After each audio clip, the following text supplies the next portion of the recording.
அன்பான உறவுகளுக்கு வணக்கங்க. இப்ப நம்ம முத்து, சத்யாவும் ஆறுதல் படுத்தி, போய் பொண்ணு கேட்குற அளவுக்கு தைரியப்படுத்தி பொண்ணையும் கேட்க வச்சுடுறாங்க. அவரும் இன்னைக்கு நாளைக்குன்னு பதில சொல்லிடுறாங்க. அப்புறமா சொல்றேன் அப்படின்னுட்டு ரேகா அப்பா, இப்ப முத்து வந்து பிள்ளைகிட்ட அமைதியா இருடான்னு சொல்லிட்டு சவாரி வந்துருது கிளம்பிடுறாரு. அந்த சவாரி யாருன்னு பார்த்தா, அங்க மனோஜ் அவங்க அம்மாலாம் போயிருக்காங்க பார்த்தீங்களா? அங்க சீஃப் கெஸ்ட்டா போயிட்டு பிரைஸ் குடுக்குறவங்க. அவங்க தான் இப்ப கார் புக் பண்ணியிருக்காங்க. இவங்களும் போயிடுறாங்க. "என்னாச்சு மேடம்?" அப்படின்னு கேட்க, "இல்ல எங்க வண்டி பஞ்சர் ஆயிடுச்சு அதான்" அப்படிங்கிறாங்க. அதுக்கப்புறம் முத்து அவங்கள ஏத்திக்கிட்டு அங்க போறாங்க.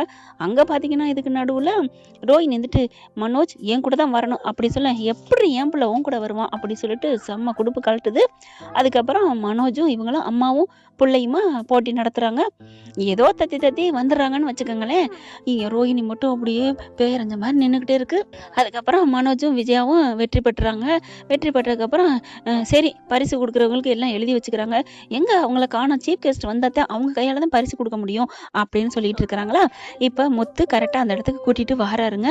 வந்ததுக்கப்புறம் பார்த்தா அந்த அம்மா இறங்கி வர, வந்துட்டாங்க வந்துட்டாங்க அப்படின்னு சொல்லிட்டு வரவேற்கிறாங்க. வரவேற்கையில பார்த்தீங்கன்னா, உள்ளுக்கு மேல ஏறுறாங்க. ஏறுனோன்ன பார்க்குறாங்க, "நீங்க முத்து அம்மா தானே?" அப்படின்னு கேட்க, "ஆமா உங்களுக்கு தெரியுமா?" "தெரியுமே" அப்படின்னு சொல்லிட்டு, "என்ன முத்து உங்க அம்மாவும் கலந்துருப்பாங்க போல இருக்கு இந்த நிகழ்ச்சியில." "தெரியல மேடம்" அப்படின்னு சொல்லிட்டு வராங்க. ஏன்னா இந்த மேடத்துக்கும் முத்துக்கும் அப்படி நல்லா தெரியுமா. அதனால ஏன்னா நம்ம முத்து தான் எல்லாருக்குமே நல்லது தானங்க பண்ணிக்கிட்டே இருப்பாரு. இப்ப பரிசு குடுக்கணும் அப்படின்னு சொல்லிட்டு இருக்கையில பார்க்குறாங்க.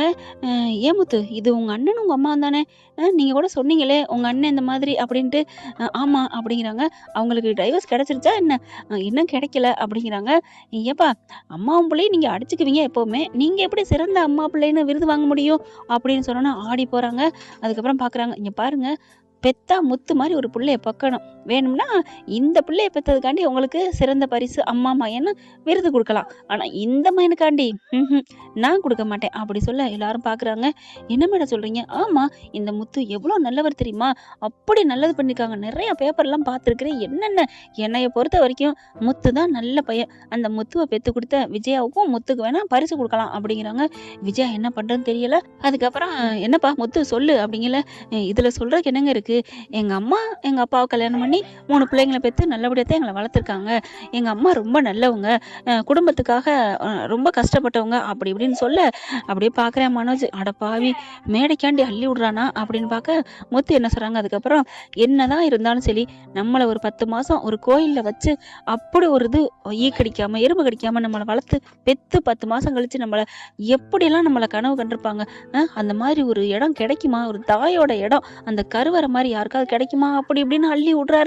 தாயோட பெருமையை அள்ளி விடுறத பார்த்துட்டு விஜயாவே மெய் சிலுத்து போகுது. நம்மளை பத்தி என்ன இவ்வளோ பெருமையா சொல்றான், ஆனா நம்ம கொஞ்சம் கூட அவனுக்கு நம்ம நல்லதே நினைச்சது இல்லையே அப்படிங்கிறாங்க. அதுக்கப்புறம் "பாத்தீங்களா நான் சொன்னது சரியா?" அப்படின்னு சொல்ல, அதுக்கப்புறம் முத்துவையும் விஜயாவும் மேடை கூப்பிடுறாங்க. "உங்களுக்கே நான் சிறந்த பரிசுன்னு கொடுக்குறேன்" அப்படிங்கிற மனோஜ் கோவிக்கிறாரு. "என்ன பெரியது? என்னம்மா இவனை பெருசா நீங்க என்னத்த பெத்து வளர்த்தீங்க? நீங்க ரொம்ப பண்றீங்க. என்ன தானே நீங்க பிள்ளையா நினைச்சு நினைச்சு வளர்த்தீங்க. இவன் நீங்க பாட்டி வீட்லயே விட்டீங்க. இங்க பாருங்க எங்க அம்மாவுக்கும் இவனுக்கு செட்டே ஆகாது. எங்க அம்மா என்னத்தான் வளர்த்தாங்க" அப்படின்னு சொல்ல, அப்பதான் செம்ம காண்டாகிறாங்க. "என்னது பாட்டி வீட்ல வளர்த்தாங்களா? என்னப்பா உன்னைய ஊட்டி விட்டு வளர்த்தாங்க அப்படின்னு சொன்ன உங்க அம்மாவ நீயே இந்த மாதிரி போட்டு குடுக்குற, அசிங்கப்படுத்துற. ஆனா பாட்டி வீட்ல வளர்ந்தாலும் அப்படி ஊட்டி வளர்த்தாங்க அம்மா" அப்படின்னு பெருமையா விட்டு கொடுக்காம தாய பெருசா சொன்னாங்களே. இந்த முத்துக்கும் உனக்கும் என்னப்பா கொஞ்சமாவது முடிச்சு போட்டா வருமா? அந்த பையனோட கால் தூசி நீ பெருமையா?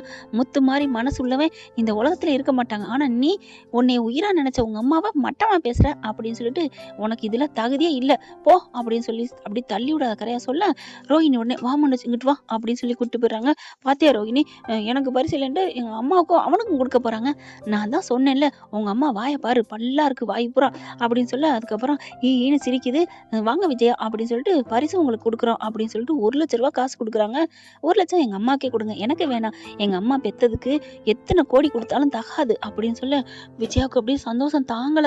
எங்க அப்பாவோட வாழ்ந்த வாழ்க்கை அப்படி வாழ்ந்திருக்காங்க. எங்க அம்மா என்னை கருவுக்குள்ள செமந்து பெத்திருக்காங்க. அதனால இந்த 1,00,000 எங்க அம்மாவுக்கே கொடுங்க அப்படிங்கிறாங்க. அதுக்கப்புறம் கேடயம் வைக்கிறாங்க, கிரீடம் கொடுக்குறாங்க.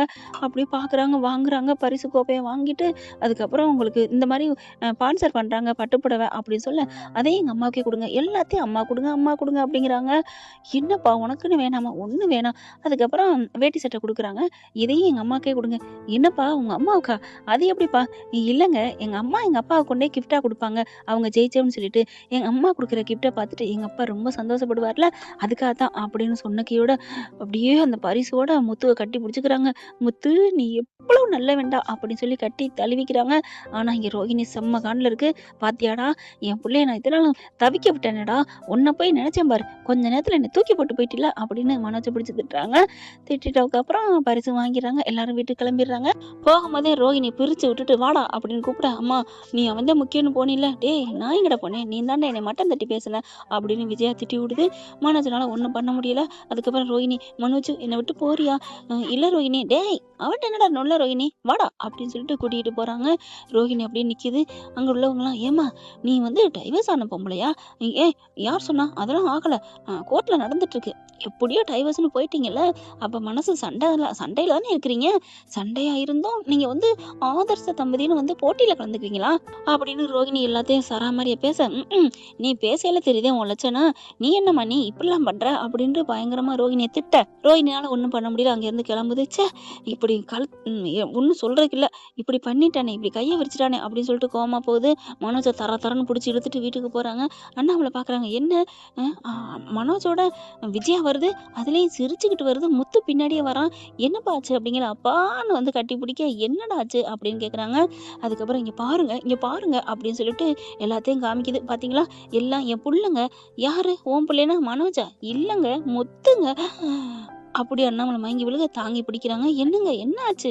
இல்லை என் பிள்ளைன்னு நீ முத்துவ சொல்லிட்டிய, அதுதான் அப்படின்னு சொன்னேன். ஏங்க இப்படிலாம் பேசுறீங்க? நான் வந்து என் பிள்ளைன்னு நான் சொல்ல மாட்டேன்னா என்ன? நான் திட்டுனாலும் திட்டாட்டியும் அவன் என் பிள்ளை தானே, அது என்னமா வாஸ்தவம் தான். ஆனால் நீ தான் சொல்ல மாட்டேங்கிறீங்க, விடுங்க இனிமேல் நான் சொல்லுவேன். என் பிள்ளை எனக்கு எவ்வளோ பேர் தேடி தந்தான் தெரியுமா அப்படின்னு சொல்லிட்டு, இங்கே பாருங்க பரிசு, இங்கே பாருங்க 1,00,000 ரூபா பணம், இங்கே பாருங்களேன் பட்டுப்புடவை, இங்கே உங்களுக்கு இந்தாங்க அப்படின்னு ட்ரெஸ் எல்லாம் கொடுக்க அப்படியே பார்க்குறாரு முத்துவை. ஒன்னால தானடா அப்படின்னு சொல்ல, அப்பா விடுப்பா, அம்மா பாராட்டு பேசுப்பா பெருமையா அப்படின்னு ஜாடையிலே சொல்ல, சரிடா அப்படின்னுட்டு விஜயாவை கட்டி பிடிச்சி சூப்பர் விஜயா அப்படின்னு கை கொடுக்குறாரு. அதுக்கப்புறம் இதெல்லாம் சண்டை நடக்குதுன்னு ரோசமா இருப்பான் மனோஜ் அப்படின்னு பார்த்தா, அம்மா அப்படின்னு பக்கத்துல வர, என்னடா உனக்கு கோவம் இல்லை? என் மேல கோவம் வந்து என்கிட்ட கோச்சுக்கிட்டு பேசிக்காம போடா அப்படின்னு சொல்ல, நான் எப்படிமா உங்ககிட்ட கோச்சிட்டு போவேன் அப்படின்னு சொன்னேன். என்னதான் இருந்தாலும் நீ அம்மா, நான் உன் புள்ள. டே மனோஜ் இவ்வளோக்கு பாசம் வச்சிருக்கியாடா என் மேல அப்படின்னு கேட்க, ஆமாம்மா, நான் தண்டை உடனே தப்பா நினைச்சிட்டேன், உட்காருடா. உட்கார்றது இருக்கட்டும், எனக்கு வேலை இருக்கு, நான் கிளம்புறேன். சரி கிளம்புடா. அந்த அந்த என்னடா அந்த 1,00,000 பணம் இருக்குல்ல, அதை எனக்கு தாம்மா, நீ தான் முத்துவ மயன்னு சொல்லிட்ட, பணத்தையாவது எனக்கு தாயேன். அடங்கொய்யால எங்க அவன் அப்படின்னு கம்பு எடுக்கிறாங்க, அடிக்கிறதுக்கு ஓடுறாரு. அட பாவி, அப்போ இந்நேரம் வரைக்கும் பம்முனது அம்மா நீ தானே திட்டுன, நான் எதுவும் ஒரு பெருசா நினைக்கலன்னு சொன்னது எல்லாம் இந்த காசுக்காகத்தானா அப்படின்னு அடிச்சு துரத்திக்கிட்டே இருக்காங்க. அங்கிட்டு ஓடுறாரு. அதுக்கப்புறம் அண்ணாமலை, ஐயோ இதுங்களை திருத்தவே முடியாது அப்படின்னு நினைக்கிறாங்க. ஆனாலும் மீனா என்ன பண்றாங்க, முத்துவை கூட்டிட்டு அப்படியே சங்கமிக்கிறாங்க. எப்படிங்க இதெல்லாம்?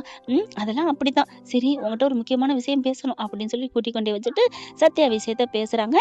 அதுக்கப்புறம் என்ன நடக்க போகுதுன்னு அடுத்த எபிசோட பார்க்கலாம் ஃப்ரெண்ட்ஸ். இந்த பதிவு உங்களுக்கு பிடிச்சிருந்துச்சுன்னா உங்க பொண்ணான கையில் ஒரு லைக்கை போட்டு சப்ஸ்கிரைப் பண்ணி ஆதரவு கொடுங்க அன்பு உறவுகளே. Thank you friends.